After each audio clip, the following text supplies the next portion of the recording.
அழகான ஜாதி மசாலா கதை. ஜாதி விட்டு காதல் செய்வது, ஜாதி மோதல், ஜாதிக்காக மோதிக்கொண்டுவது, அசிங்கமாக பேசிக் கொள்வது, திட்டிக் கொள்வது, ஜாதிக்காக கொள்ளுவது, இதுதான் வழக்கமான தமிழ் சினிமாவில் சில கதைகள் வருவதுண்டு. அப்படி இன்னொரு கதைதான் காடு வெட்டி நடுநாட்டு கதை. கதை நாயகனாக ஜாதி சங்க தலைவராக ஆர்.கே. சுரேஷ் நடித்திருக்கின்றார்.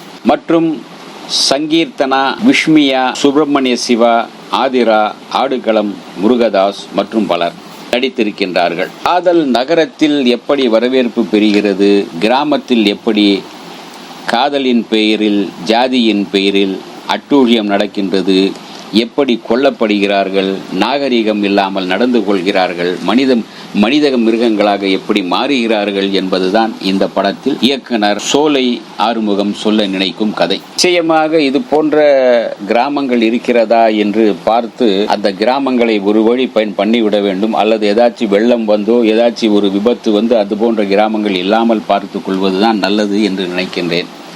ஏனால் இப்படியெல்லாம் கொடுமை செய்வீர்களாடா?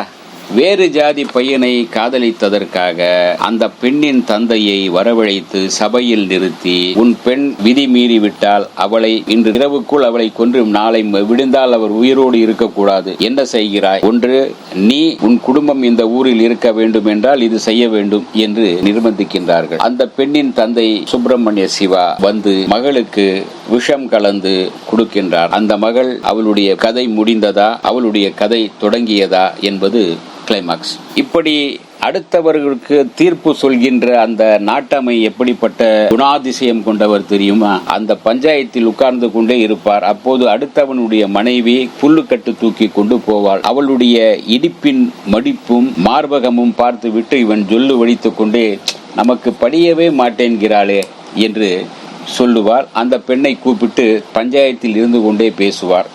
அதே பஞ்சாயத்தில் உட்கார்ந்திருக்கும் இன்னொருவன் அவளுக்கு செய்கை செய்ய நீ வா என்று அவள் சொல்ல, இவன் கிளம்ப இருக்கும் போது, டே உட்கார்றா, நீ எதுக்கு போற எனக்கு தெரியும் அப்படின்னு சொல்லிவிட்டு, இவனுக்கெல்லாம் இவ படிகிறாள், எனக்கு படிய மாட்டேன்கிறாளே என்று அந்த ஊர் பஞ்சாயத்து தலைவர் முணுமுணுக்கின்றார். இது எல்லோருக்கும் தெரிகிறது. இப்படியெல்லாம் ஒரு மானங்கெட்ட ஊர் பஞ்சாயத்து தலைவர், இவர் சொல்கின்ற தீர்ப்பு எப்படி இருக்கும்?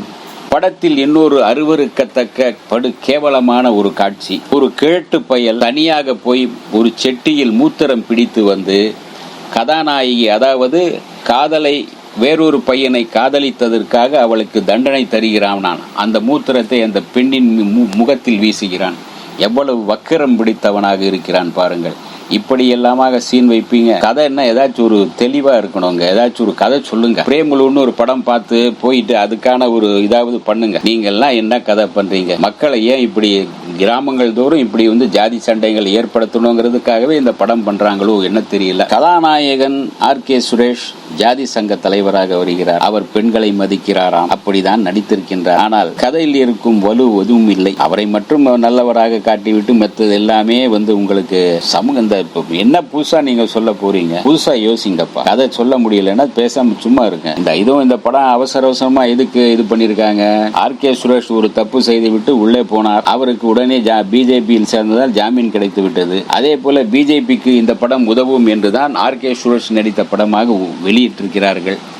இந்த படம் பார்த்துவிட்டு ஆர்.கே. சுரேஷ் மீதும் கோபம் வரும், சாதாரண மக்களும் கோபப்படுவார்கள். அப்படி ஒன்றும் சில கிராமங்களில் இந்த படம் பார்த்துவிட்டு எங்க கிராமம் இப்படி இல்லையே ராசா என்று சொல்லுவார்கள் போல் இருக்கிறது. இந்த வீடியோ உங்களுக்கு பிடிச்சிருந்தா லைக் பண்ணுங்க, ஷேர் பண்ணுங்க, கமெண்ட் பண்ணுங்க, சப்ஸ்கிரைப் பண்ணுங்க, மறக்காம பெல் ஐகானை கிளிக் பண்ணுங்க.